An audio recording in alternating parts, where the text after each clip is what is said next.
আজকে মা করছে এগ চিকেন রোল, সেটা তোমাদের সাথে শেয়ার করবো। চলো কি করে। তো মা এখানে চিকেনটা ম্যারিনেট করে রেখেছে। এখানে মা চিকেনটা ম্যারিনেট করে রেখেছিল। কী কী দিয়ে ম্যারিনেট করেছিল সেটা হচ্ছে ভিনিগার, সোয়া সস, গরম মশলা,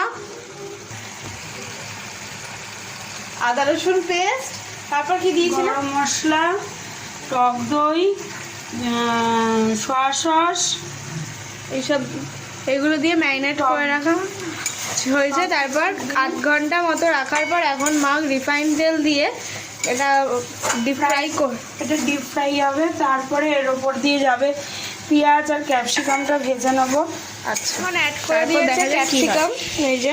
তো মা এখানে পেঁয়াজটা অ্যাড করে দিয়েছে, আর ওদিকে আমার পরোটাও ভাজছে, আর এখানে নুন দিয়ে ডিম ফাটিয়ে রাখা আছে। এখন বানানো হচ্ছে। এখানে ক্যাপসিকাম আর পেঁয়াজটা আলাদা, আর ওখানে চিকেনটা আলাদা করা আছে। তো এগুলো এখন দেওয়া হলো। প্রথমে বিট নুন, তারপর যাচ্ছে চাট মশলা,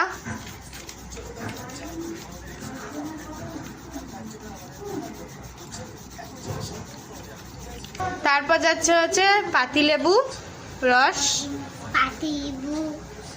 তারপর যাচ্ছে এই পেঁয়াজটা, ভাবিয়া পেঁয়াজ আর ক্যাপসিকামের যেটা ফ্রাই করা হয়েছিল সেটা। তো ভাবি এখন অ্যাড করে দিয়েছে চিকেন, তারপর দিয়ে দিচ্ছে কুচো পেঁয়াজ, কাঁচা কুচো পেঁয়াজ। তো ভাবি এখন দিয়ে দিয়েছে লঙ্কা আর টমেটো সস। এখন যাচ্ছে চিলি সস। তারপর ভাবি এটাকে এখন রোল করে নিল। এই যে ভাবি এখন কাগজ দিয়ে মুড়িয়ে নিল। তো ফাইনালি রেডি হয়ে গেল আমাদের egg chicken roll. Thank you.